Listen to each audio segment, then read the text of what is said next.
Hello everyone, welcome back to my YouTube channel. My name is Boma. If this is your first time here, please oh yeah, hit the subscribe button because it's absolutely free. I don't know what you're waiting for to join the family.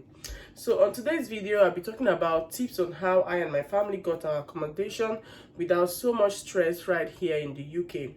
It's no news right now that accommodation is a thing right now in the UK. Finding a house over your head with your family, especially for those that are coming into the country with their families. Finding an accommodation now is a very stressful thing right now in the UK. And we all know that. So today I just want to help with one or two tips on how I and my family got our accommodation.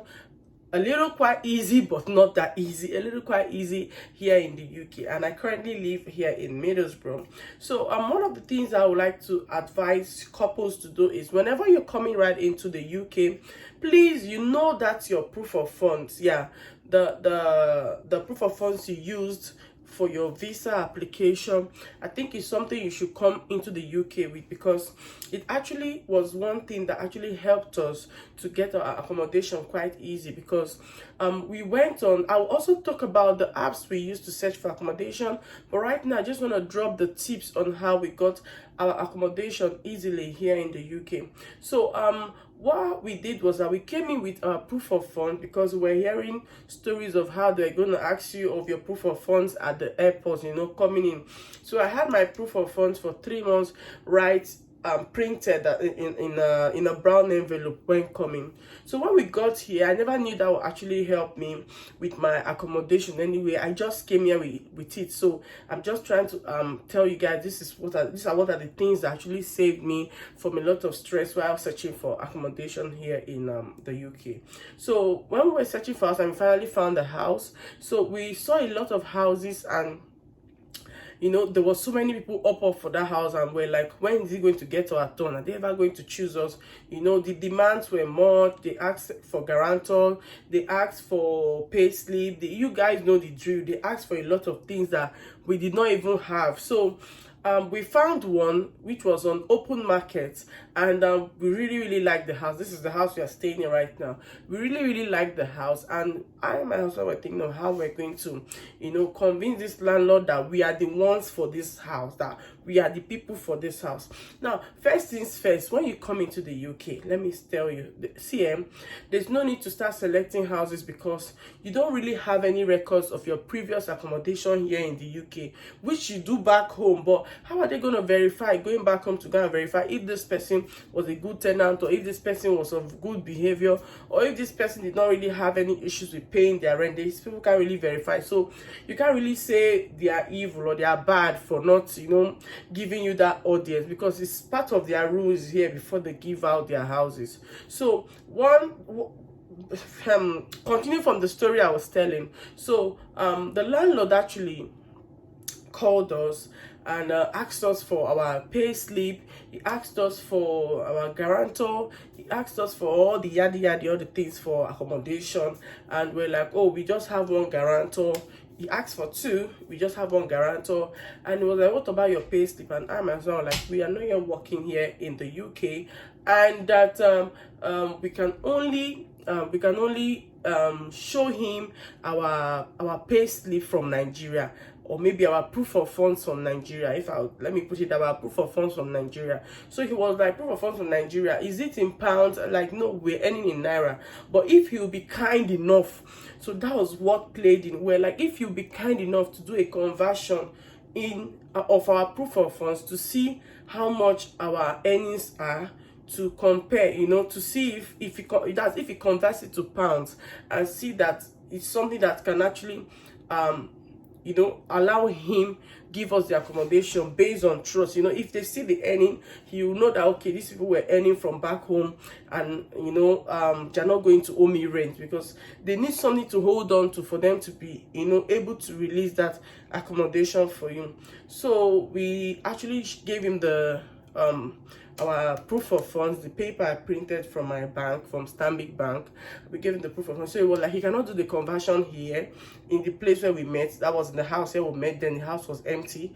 He cannot do the conversion here. He will have to go back home, and when he gets back home, he will do the conversion to see if our earnings is up to, this, if our earnings balances us being able to, get this accommodation. So me and my husband were like, okay, no problem, let's keep our fingers crossed and see what happens. So after like 2 days, he called and he said, okay, I think you guys are eligible for this house, so come and see happiness. We're so happy, and I was so grateful to God, because at that time we had already exhausted hanging in a friend's place, and we're already tired. The children were tired, we just wanted to settle down, we just wanted to relax at that point. So he told us, okay, I think I like your family, I think I like you guys as a person, I think I see a little sincerity here, so I'll give you guys my accommodation.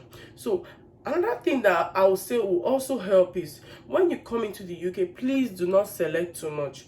Sometimes you might see houses that it's not really what you want. You might see stuffs that are better than what that are worse than what you have back home. Yes, a lot of people stay in houses here in the UK that are worse than what they have back home, not because they don't have the money to pay for what they actually like, or what they actually saw, or what they actually want, but because coming in here at that point, you just need to settle.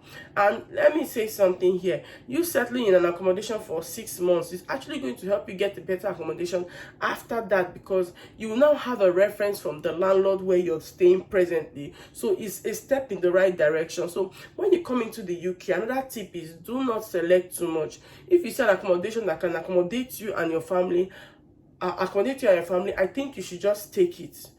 Just take it for the meantime. Take it till you're settled and till you're balanced in the UK.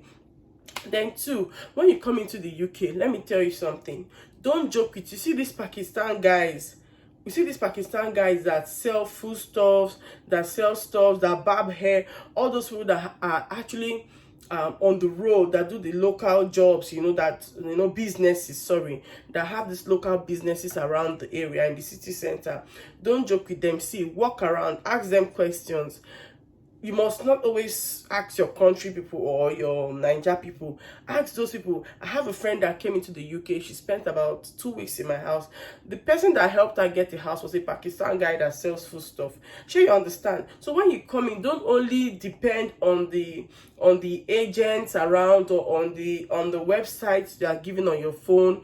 Just move around, ask people. See, go out. You can see an African store, enter into the African store, meet the man at the counter, say, please, is there any way I could get accommodation for me and my family? Yes, the Pakistans have their own community, so the Indians have their community. So you have to extend your search. You don't have to just dwell in between your Niger community. You have to extend your search. So meet the Indian out there, meet the Pakistan out there.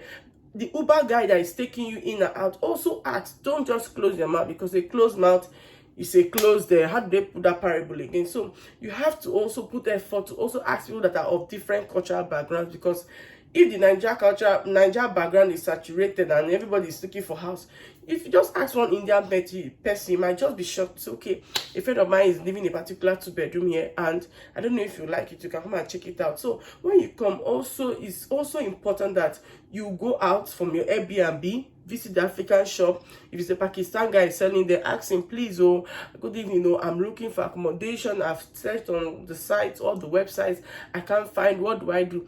If he has, he'll tell you, and if he doesn't, he's just going to tell you a no. And what does it stop you? Enter the next one again. You ask again, please, I'm looking for accommodation. Enter the next one again. If there are 5, enter the 5 of them. Even the butcher's shop, go to the butcher, ask the butcher, please, I'm looking for accommodation. And that was how my friend and her husband got accommodation in 2 weeks, when everybody was crying for accommodation. So guys, these are the few tips I just want to give you guys for getting accommodation quick and fast in the UK. I hope my story will help 1 or 2 families out there. And if there's more you want me to come out and say, or there's more you want me to come out and, you know, talk about, please leave a comment in the comment section. I will definitely come out and make a video about it. Then I'll be discussing different sites where you guys can search for accommodation in the UK when you get here. I hope you all enjoyed this video, and thank you all for watching. Do have a wonderful day. Bye.